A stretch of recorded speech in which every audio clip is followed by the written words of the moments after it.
Hello guys, അപ്പൊ ഇന്ന് ഞങ്ങൾ മൂന്നാറിക്ക് ട്രിപ്പ് പോവാണ്. അപ്പൊ ഇനി ബാക്കി പരിപാടികളൊക്കെ ഇനി അവിടെ എത്തിയിട്ട് കാണാം. അങ്ങനെ ഞങ്ങൾ ഗൂഗിൾ മാപ്പ് ഒക്കെ സെറ്റ് ചെയ്ത് നേരെ അങ്ങോട്ട് ഇറങ്ങി. അങ്ങനെ ഞങ്ങൾ കൊരട്ടിയപ്പോഴാണ് അറിഞ്ഞത് കൊരട്ടിമുത്തിയുടെ പള്ളി പെരുന്നാൾ വന്നിട്ടെന്ന്. പണ്ടിലോട് ചേട്ടാ ഒരു ചെറിയ കേപ്പ് തന്നാൽ ഞങ്ങൾക്ക് അപ്പുറത്തേക്ക് പോവായിരുന്നു. ഇത് നോക്കൂ ഗൈസ്, ഇതാണ് പെരിയാർ പുഴ. മൂന്നാറ് എത്താറായിപ്പോണ്ടല്ലേ മോനെ, AC ഇട്ട പോലെ ഇവിടെ ഒക്കെ.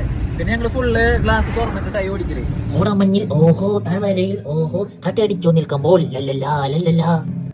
ജാഗ്രത, ആന വെള്ളം കുടിക്കാൻ വരുന്ന സ്ഥലം മോനെ. കുറച്ച് കഴിഞ്ഞപ്പോ റോഡ് മൊത്തം കൊരങ്ങന്മാര്. ഗൈസ് എന്റെ പുറകിൽ കാണുന്നതാ ചീയപ്പാറ വാട്ടർഫോൾസ്. ഹുന്നന ഞാൻ ചെന്തേനാ എന്നിട്ട് തങ്ങില്ലേ. ഒന്ന് അങ്ങാട്ടേക്ക് ചുട്ടുമോനെ, ഇവനോട് പാൻ നോക്കാൻ മാനത്തെ എന്റെ ചുക്കമണി മാണ്ടിടൂ. ഇപ്പൊ ചുട്ട് നേരിട്ട് വയ്യ പഠിച്ചോനെ. യാ മോനെ, ഇവനാട്ടേക്ക് അവിടത്തിന്റെ സെക്യൂരിറ്റി. അങ്ങനെ അവിടെ ഒരു ഹോട്ടലിൽ കയറിയിട്ട് ഞങ്ങൾ 4 മാസം ഞങ്ങൾ പഠിച്ചു. അങ്ങനെ ഹൈ റേഞ്ച് കയറാൻ പോകുന്നത് നിങ്ങളെ സ്വന്തം അക്കുക്ക. ഒന്നും നോക്കില്ല, ഹൈ റേഞ്ച് വളർത്താൻ ഒറ്റടി തകില് പുകില് കുഴില് തന്നെ പടിവാ സടക്ക് ഏതാ പിള്ളേരല്ലേ. ഫുള്ള് മലമുകളിലെ തേയിലത്തോട്ടങ്ങളാട്ടാ. നമ്മുടെ ലാലേട്ടനേക്കും പറഞ്ഞ പോലെ ഉയരം കൂടുന്നവരും ചായക്ക് ടേസ്റ്റ് കൂടും. ഇതാണ് മൂന്നാറിന്റെ ഒരു പ്രത്യേകത, കോടമഞ്ഞും തേയിലത്തോട്ടം. അക്കുകാരെ വണ്ടിക്ക് ഫോറസ്റ്റുകാര് എസ്കോർട്ട് പോകണ്ടിട്ടാ. മുന്നില് വല്ല ആനയും പുലിയൊക്കെ ഉണ്ടെങ്കിൽ അറിയിക്കാൻ വേണ്ടിട്ടാണ്. അങ്ങനെയാണ് റോഡ് സൈഡിൽ മാങ്ങിക്കും ചെത്തി വെക്കണത്. മാങ്ങ ചെത്തി മാങ്ങ. അങ്ങനെ അവിടെ ഞാനൊരു പാക്കറ്റ് മാങ്ങയും തക്കടും ഒരു കരിക്കും മേടിച്ചു.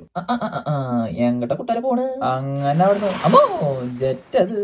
അങ്ങനെ ഞങ്ങൾ റിപ്പിൾ ടീ പ്ലാന്റേഷൻ സ്റ്റോറിക്ക് എത്തി. ഈ കാണുന്നത് മൊത്തം റിപ്പിളിന്റെ ഓരോ പ്രോഡക്ട്സ് ഉള്ളതാ. അങ്ങനെ റിപ്പിളിന്റെ തേയില, കാപ്പിപ്പൊടി എന്നിവ എല്ലാ സാധനങ്ങളും മേടിച്ച് ഞങ്ങൾ അടുത്ത സ്ഥലത്ത് കിട്ടും. ഇനി മറയൂര് കാട്ടിലൂടെയുള്ള യാത്രയാട്ട കൈസ്.